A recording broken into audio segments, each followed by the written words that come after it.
آپ یہ جان کر حیران ہوں گے کہ ڈاکٹر ذاکر نائک پر اسی لیے ہندوستان میں پابندی عائد کی گئی کہ اس شخص نے ہندو مذہب پر تحقیق کی۔ ہندوؤں کے پاس حضرت نوح علیہ السلام کے صحیفے ویدوں کی شکل میں موجود تھے، جن میں وقت کے ساتھ ساتھ رد و بدل ہوتی رہی اور آخرکار یہ قوم آہستہ آہستہ بت پرستی کی طرف راغب ہو گئی۔ اور حیرت کی بات یہ ہے کہ لفظ آدم بھی سنسکرت زبان کا لفظ ہے، لیکن یہ اس بات سے بالکل واقف نہیں ہے کہ دنیا کا پہلا پیغمبر انہی کی سرزمین پر اتارا گیا تھا۔ ہیلو دوستو، کیسے ہیں آپ؟ آج پھر ایک دفعہ میں آپ کے لیے ایک اچھی سی ویڈیو پر ریئیکشن لے کر آیا ہوں، اور یہ ویڈیو ہے ہندو کس نبی کی امت ہے یا کس نبی کی اولاد یا قوم ہے۔ اس ویڈیو میں کیا بتایا جاتا ہے کہ ہندو کس نبی کی امت ہے۔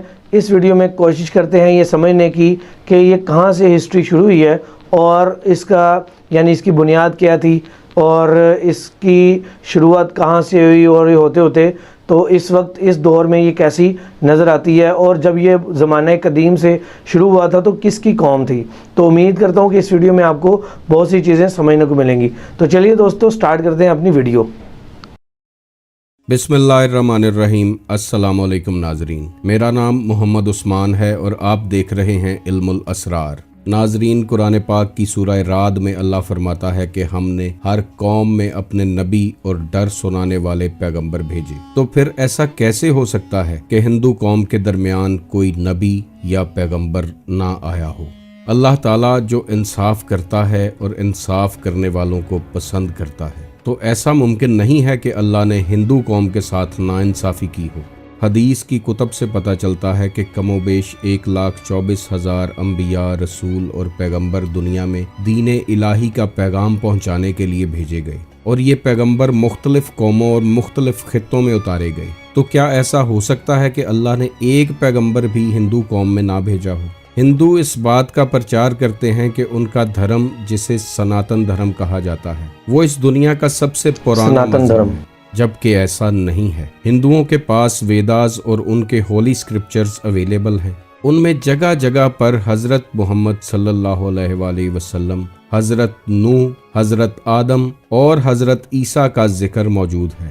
جب ہزاروں سال پہلے ہندوؤں کی کتابوں میں ان نبیوں کی انفارمیشن موجود ہے، تو کوئی تو ہوگا جسے اللہ کی طرف سے یہ انفارمیشن ملی ہوگی، اور اس نے اس انفارمیشن کو کتابوں میں لکھا ہوگا۔ آخر کوئی نہ کوئی پیغمبر تو ان کے پاس بھی اللہ کا پیغام لے کر آیا ہوگا۔ ان تمام سوالات کے جواب حاصل کرنے کے لیے ہمیں تاریخ کی جانب چلنا ہوگا اور حقائق سے پردہ اٹھانا ہوگا، ان حقائق سے جو ہندو پنڈت، سکولرز اور تاریخ دان آج تک دنیا سے چھپاتے آئے ہیں۔ تو ناظرین، یہ ویڈیو انتہائی انفارمیٹیو ہونے والی ہے، اسے آخر تک دیکھیے گا، لائک کیجئے گا، شیئر کیجئے گا اور چینل کو سبسکرائب کیجئے گا تاکہ ہمارا اور آپ کا رابطہ بنا رہے۔ ہندو سکولرز یہ دعویٰ کرتے ہیں کہ اسلام کی بنیاد 1400 سال پہلے رکھی گئی، جبکہ ان کا اپنا مذہب ہزاروں سال پرانا ہے، لیکن یہ اس بات سے بالکل واقف نہیں ہے کہ دنیا کا پہلا پیغمبر انہی کی سرزمین پر اتارا گیا تھا۔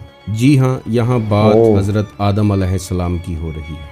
حضرت آدم کو جب جنت سے زمین پر بھیجنے کا فیصلہ کیا گیا تو انہیں جس پہاڑی پر اتارا گیا وہ سری لنکا میں ہے، جسے ایڈمز پیک کے نام سے جانا جاتا ہے، اور وہاں حضرت آدم علیہ السلام کے قدموں کے نشان آج بھی موجود ہیں۔ اور حیرت کی بات یہ ہے کہ لفظ آدم بھی سنسکرت زبان کا لفظ ہے، جو زبان کبھی قدیم ہندوستان میں بولی جاتی تھی، اور سنسکرت میں آدم کا مطلب ہے the first one, the original, یا پہلا یا شروعاتی۔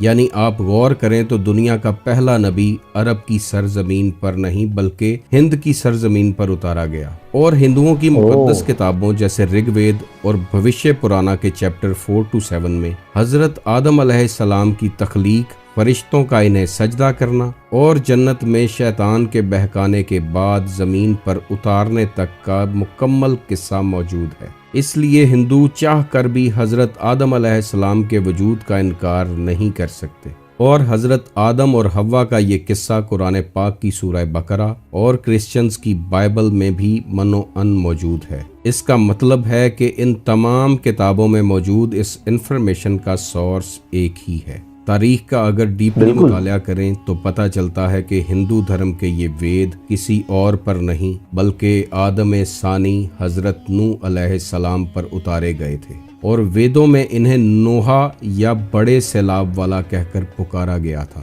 اور حضرت نوح کی یہ تو کشتی سے لے کر قصہ موجود ہے، سیلاب تک کا مکمل واقعہ یعنی ویدوں میں ہندوؤں کی تفصیل سے کتاب میں موجود بھی۔ ہے۔ بالکل ایسے ہی جیسے یہ واقعہ قرآن پاک کی سورہ ہود اور بک آف جینیسس کے چیپٹر 7 میں درج ہے۔ اس کے علاوہ بھوشیہ پرانا کے چیپٹر 4 to 7 میں بھی اس واقعے کو کوٹ کیا گیا ہے کہ خدا نے اسے کشتی بنانے اور اس میں جانداروں کو سوار کرنے کا حکم دیا، اور اس کے بعد ایک بہت بڑا طوفان آیا جس نے ہندوستان کی سرزمین پر زندگی کا نام و نشان ختم کر دیا۔ اگر آپ لفظ نوحہ یا نوح پر غور کریں تو یہ بھی سنسکرت زبان کا لفظ ہے جس کا مطلب ہے کشتی والا۔ ہندوؤں کے پاس موجود ویدوں میں ایک اور دلچسپ بات لکھی ہے کہ سیلاب کے بعد جب دنیا دوبارہ آباد ہوگی تو میں ان ویدوں کو نافذ کروں گا، اور بالکل اسی طرح سیلاب کے بعد ان ویداز کو ہندوستان کی سرزمین پر نافذ کیا گیا،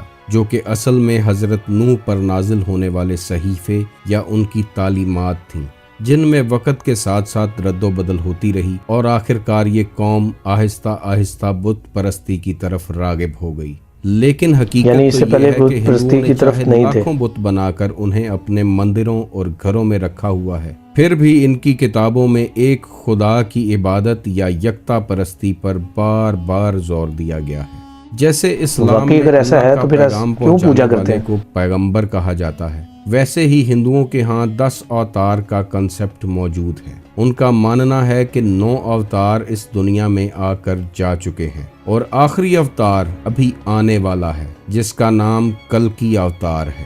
کچھ عرصہ پہلے کلکی اوتار کے نام سے ایک کتاب لکھی گئی جس میں وشنو کے 10ویں اور آخری اوتار کی تمام نشانیاں بیان کی گئی ہیں۔ ہندوؤں کی کتاب بھگوت گیتا میں بھی کلکی اوتار کا ذکر موجود ہے کہ یہ دنیا کے کس خطے میں پیدا ہوں گے، کس گھرانے میں تشریف لائیں گے، اور ان کے والدین کون ہوں گے۔ تو کہا گیا ہے کہ وہ سنبھل کے کسی بڑے گھرانے میں جنم لیں گے۔ ان کے والد کا نام وشنو یشا جبکہ والدہ کا نام سومتی ہوگا۔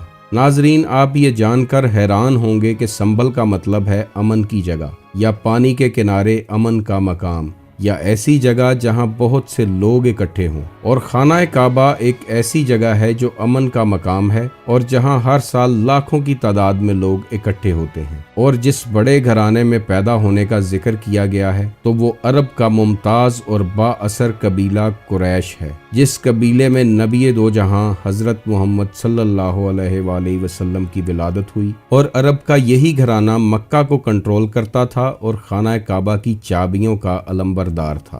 بھگوت گیتا میں کلکی اوتار کے والد کا نام وشنو یشا بتایا گیا ہے، جس کا مطلب ہے خدا کا بندہ، اور نبی محترم صلی اللہ علیہ وآلہ وسلم کے والد گرامی کا نام عبداللہ ہے، جس کا مطلب بھی اللہ کا بندہ ہی ہے۔ کلکی اوتار کی والدہ کا نام سومتی بتایا گیا ہے، جس کا مطلب ہے امن والی، اور نبی کریم صلی اللہ علیہ وآلہ وسلم کی والدہ کا نام آمنہ ہے، جس کا مطلب بھی امن والی ہے۔ کلکی اوتار کے بارے میں کہا گیا تھا کہ یہ کل یگ میں پیدا ہوں گے۔ کل یگ کا مطلب ہے جھوٹ، ظلم، بربریت اور اندھیرے کا دور۔ تو آج سے 1400 سال پہلے جب حضرت محمد صلی اللہ علیہ وآلہ وسلم عرب کی سرزمین پر تشریف لائے تو اس وقت وہ زمین ظلم و جبر اور بربریت سے بھری ہوئی تھی۔ اس سے زیادہ اور کیا کل یگ ہوگا کہ بیٹیوں کو پیدا ہوتے ہی زندہ درگور کر دیا جاتا تھا۔ اب آپ لوگوں کے لیے یہ سمجھنا بالکل مشکل نہیں ہوگا کہ کلکی اوتار کون ہیں اور ان کا ذکر ہندوؤں کی کتابوں میں ہزاروں سال پہلے سے کیسے موجود ہے۔ ناظرین، جب حضرت آدم، حضرت عیسیٰ، حضرت نوح اور حضرت محمد مصطفیٰ صلی اللہ علیہ وآلہ وسلم کا ذکر ہندوؤں کی کتابوں میں موجود ہے اور ان کی کتابوں میں یکتا پرستی یا ایک خدا کی عبادت کی تلقین کی جا رہی ہے، تو پھر ایسے کیسا ہو سکتا ہے کہ بنا کسی نبی یا پیغمبر کے ان تک یہ باتیں پہنچی ہوں؟ ہندوؤں کے پاس حضرت نوح علیہ السلام کے صحیفے ویدوں کی شکل میں موجود تھے، مگر وقت کے ساتھ ساتھ وہ اپنی اصل شکل ہو چکے تھے، ورنہ ہندوؤں کا اصل مذہب بھی دین اسلام ہی ہے۔ آپ یہ جان کر حیران ہوں گے کہ ڈاکٹر ذاکر نائک پر اسی لیے ہندوستان میں پابندی عائد کی گئی کہ اس شخص نے ہندو مذہب پر تحقیق کی، بہت سے ریفرنسز اکٹھے کیے اور لاجک سے بات کی، اور ہندوؤں کی کتابوں سے ہی دین اسلام کے حوالے دے دے کر انہیں دین حق کی طرف بلایا، اور وہ اپنے اس مشن میں کافی حد تک کامیاب بھی رہا۔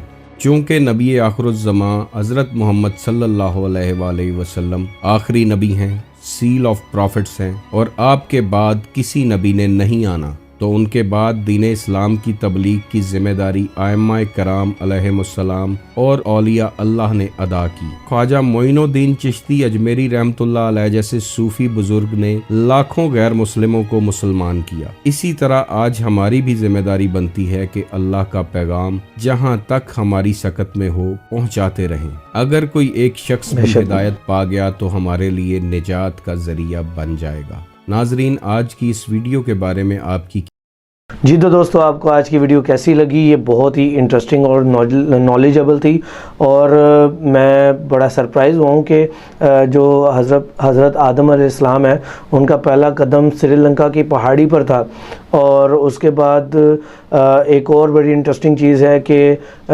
جو باتیں اسلام میں ہیں یا نبی کریم صلی اللہ علیہ وآلہ وسلم کے والد صاحب جو ہیں اور ان کی جو والدہ ہیں، ان کا ذکر بھی ہندوؤں کی کتاب میں خاص ناموں سے کی جاتی ہے، جس کا مطلب ان کے ناموں سے جا کر ملتا ہے۔ یہ بہت ہی انٹرسٹنگ ہے، اس پر ہندوؤں کو اپنی کتاب پر ریسرچ کرنی چاہیے، اس کو مکمل پڑھنا چاہیے، اور ساتھ میں قرآن کا بھی مطالعہ کرنا چاہیے کہ ان میں دونوں چیزیں کون سی میچ کرتی ہیں اور مماثلت رکھتی ہیں، تاکہ کم از کم اس کی طرف تو آیا جائے۔ تو میرے خیال سے آج کی یہ جو ویڈیو ہے یہ بہت ہی انٹرسٹنگ تھی، اور مجھے بہت زیادہ چیزیں اس میں نالجبل ملی، جس سے مجھے بھی علم حاصل ہوا۔ دوستو، آپ بھی اس پہ ریسرچ کر کے بتائیے گا کمنٹ سیکشن میں، کیا آپ کو یہ ریفرنسز ملے ہیں، اور اگر ملے ہیں تو آپ کا اس بارے میں کیا خیال ہے۔ تو دوستو، اب نیکسٹ ویڈیو میں اسی طرح میں آپ کے لیے ایک اور ریئیکشن ویڈیو لے کر آؤں گا۔ تب تک اللہ حافظ۔